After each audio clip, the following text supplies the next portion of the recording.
Hi, and welcome back to Ignite Success, where we sit down with all kinds of business owners, business leaders, business professionals to hear what they're doing in the community and to hear their backstory, their success story to inspire you. I'm Sherrie Clark, and I'm your host, and today I've got a great panel of business owners, business professionals with me that we want to talk to. And the first one is Juanita Jones. Hello. Hello. Thanks for being here. Thank you for and you are having me. with Edible Blessings. I am. I'm with Yes. Edible Blessings, custom desserts and vending. I'm also a published author, and I wear several entrepreneurial hats. Entrepreneurial Outside. hats. Yeah. Yes, yeah. ma'am. Okay. And we have Boyd Zimmer Yes, the III. Sherrie. Yes. And you are with MFD Export. Yes, we are a local family-owned business. We're a Diamond Wholesale Advantage diesel parts distributor. I did 37. You're talking the language of a lot of women right now. Yes, Yeah. exactly. Yeah. But Yeah. I did do 37 years in Ford Parts and Service, and I wrote a book. Wow. Wow. And back on the stage is Jeremy Hill. He's a financial advisor from Capital Financial Strategies. Yep, Thanks for coming back, Jeremy. Yeah, absolutely happy to be here. I don't have a book with me today, but I do have a promotion that we'll kind of get to a little bit later, so happy to get into that. A little backstory to that one too, folks. Okay, all right. So we're just here to have fun, and to educate. So I want to talk to you first, Juanita. Sure. So Juanita, you do this mobile bakery. Yes. Which, the director and I were like drooling over, like, a mobile bakery? Yes. Like, tell us about that and why. How did you get started in that? Well, originally I started just baking for family and friends many years ago, 24 years ago. The business morphed into a legitimate business in 2012. I left corporate in 2016. And ever since then, I've just been trying to come up with different avenues to expand the business. And as a result of that, I added the bakery vending machines first. And then last year, I added the mobile bakery so that I could take Edible Blessings wherever I want to take it instead of it being just a stationary brick and mortar. So Yeah. it's just a matter of me pivoting the business into a different direction to make it more scalable. Well, more of what's going on in the world, right? More people are staying home. More people Ever are since staying COVID. home and they're looking for more convenience. Yes, deliverables. You have all Yes, these ma'am. places that deliver restaurants.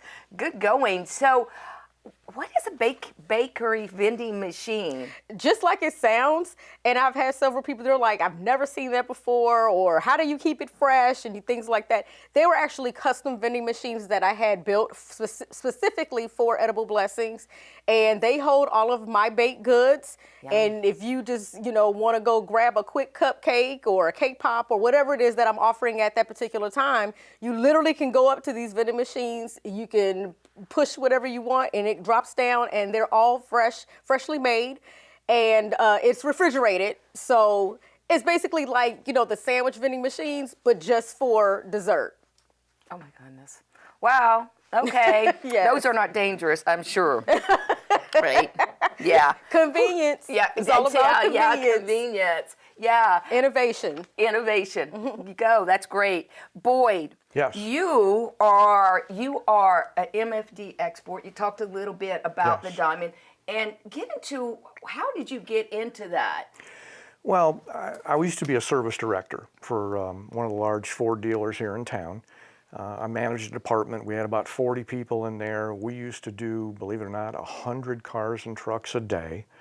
We did motorhomes, buses. I got to work with multiple engineering departments up in Detroit, Ford factory field service engineers. Learned a tremendous amount, and so it actually, when I retired, I'll say that I'd been retired about 3 years. I wrote this book, The Dealership, which has been an awesome experience. And I received a phone call from one of the local folks here in town to come work with his business. And that's how I got to MFD Export. Like cars to diamonds. Wow. Yeah. That's an interesting transition, but you seem to have done it well. Well, it's just something that I know. Yeah. And when you've done this for 40 years, and now I don't have to work. I used to kid people. I'd say, I used to work half a day, 6:30 to 6:30. And, so I don't quite have to do that anymore. Right. And I have fun and I enjoy what I'm doing, and I go to the different dealerships. It's like Old Home Week, and we work some diesel wholesale parts, and I go home. Yeah. I'm going to ask you in a few minutes because you have a book that I think the way you described it is really good, and we're going to get back to that. Okay. But I want to talk to Mr. Hill over there and ask you what is going on over at Capital Financial Strategies. Yeah, so we're a local Jacksonville-based firm. We've got a smaller team, about 16 advisors. We really cater to a holistic strategy and planning approach for our clients.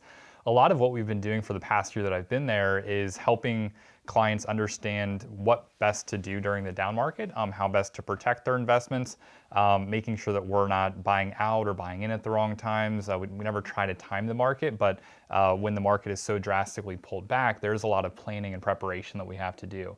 That's been a lot of our strategy, and then also kind of vamping of whether it's a client portfolio that needs some retouching, some rebalancing in order to kind of better weather the future oncoming potential storms that are there. Again, we never know what's going to happen in the future, but that's been a lot of our planning over the years of how to protect client assets and make sure that they're still hitting their goals that they have regardless of what's going on in the market.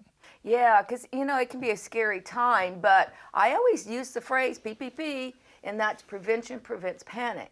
And if you got everything in place, even if it goes awry, you can, you just breathe easier, right? Mm-hmm. And that's what you guys are doing. You're getting people so they can sleep at night because, that's serious stuff, right? Correct. And you've got the 3 Ps. I've got the 5 Ps. So it's proper planning prevents poor performance. So well, there you go. You're just added a couple extra in there. I just get to the point. But exactly, yeah. So exactly, that's what we do, and try to help them understand that if their time horizon's 5+ years out, if there's no change in the strategy, then their market might fluctuate a little bit. It might feel a little bit uneasy and uncomfortable, but they're still on track to hitting their goals.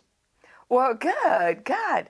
Well, there is one quick answer I'm going to ask you all, and that is, if you could define success, what would it be? Juanita, starting with you.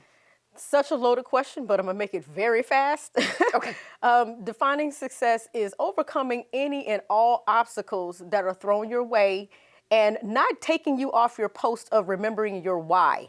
The whole purpose in you going after whatever the dream or the goal or the vision is because you initially had a why that was placed there. And sticking to that why, no matter what comes your direction, is the ultimate definition of success to me. Good answer. Boyd. Okay, I would say the ultimate is the people that I worked with. Being able to take and coach and motivate and discipline when necessary, and watch them achieve their success. There you go. A long time ago, a person coached me, and he said, I'm going to teach you everything I know so you can be successful, and you in turn are going to help me be successful. Yes. So I've tried to pass that on. There you go. Jeremy? Success for me is it's accomplishing the goal that you set forth, and I think over time that goal may shift. You may understand that goal a little bit more, and there may be a slightly different way or method of achieving that. And again, that goal may morph over the years as you're going towards it, but ultimately getting to that goal or getting closer towards it is what success means for me. There you go. Thank you so much, panel. To learn more about my guest today, you can go to iwantabuzz.com, and that's it for this segment, and I'll catch you in the next one.